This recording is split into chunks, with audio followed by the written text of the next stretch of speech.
Larger of the supplementary angles exceeds the smaller by 18 degrees find them. तो पहले आपको ये समझना होगा कि सप्लीमेंट्री क्या होती है, सप्लीमेंट्री क्या होती है, ये पहले आपको समझना होगा। नंबर एक, एक्सीड समझना होगा, इसका क्या मतलब हो गया, क्योंकि अधिकतर लोगों को तो पता नहीं है। तो देखो, किसी भी ट्रायंगल में दो प्रकार के एंगल बनते हैं, एक सप्लीमेंट्री बनता है, एक कॉम्प्लीमेंट्री होता है। तो कॉम्प्लीमेंट्री और सप्लीमेंट्री समझ लीजिए।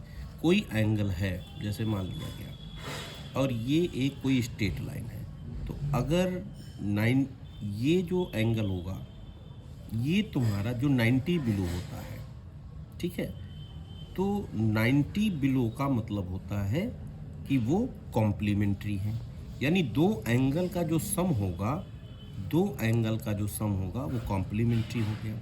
लेकिन अगर मैं 180 लेता हूँ इस तरह का कोई भी, तो ये जो दो एंगल होगा वो सप्लीमेंट्री होता है, यानी 180 सप्लीमेंट्री है और 90 कॉम्प्लीमेंट्री। ये आपको समझना होगा। तो अगर दो एंगल को ऐड करेंगे 90 हो गया तो कॉम्प्लीमेंट्री हो गया, कॉम्प्लीमेंट हो गया, और ये अगर 180 दोनों एंगल का सम आता है तो सप्लीमेंट्री हो गया। क्लियर। एक्सीड का मतलब होता है बढ़ना, बढ़ना या घटना किसी भी दो एंगल में होता है। इसका मतलब दोनों एंगल के बीच का वो डिफरेंस बता रहा है। बड़े और छोटे एंगल के बीच का जो डिफरेंस होता है वो एक्सीड होता है। ठीक, दो बातें समझ में आ गई होगी। अब हम लगाएं कैसे, तो लेट्स द लार्ज एंगल अगर हम लेते हैं वो x ले लेते हैं, और स्मॉल एंगल को y लेते हैं।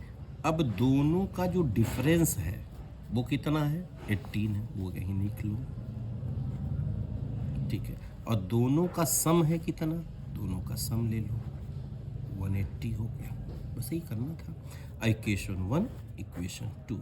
अब दोनों, चूंकि एक प्लस माइनस मिल गया तो दोनों को सम कर लिया, ये हो गया 2x, और इनको ऐड किया 198। अब 2 से इसको काट दिया, 2 9 जा 18, 2 9 जा, तो x की वैल्यू आ गई 99। अब put the value of x in equation 1। अब ये 99 यहाँ रख दीजिए, 18 इधर आ गया। अगर ये उधर ट्रांसफ़र होता है तो ये -99 हो गया। अब आप इसमें से अगर माइनस करेंगे तो -81 होगा, माइनस माइनस से कैंसिल कर दीजिए, y की वैल्यू 81। तो बड़ा जो एंगल हो गया वो कितना है, 99, और छोटा वाला कितना हो गया, 81। That's answer.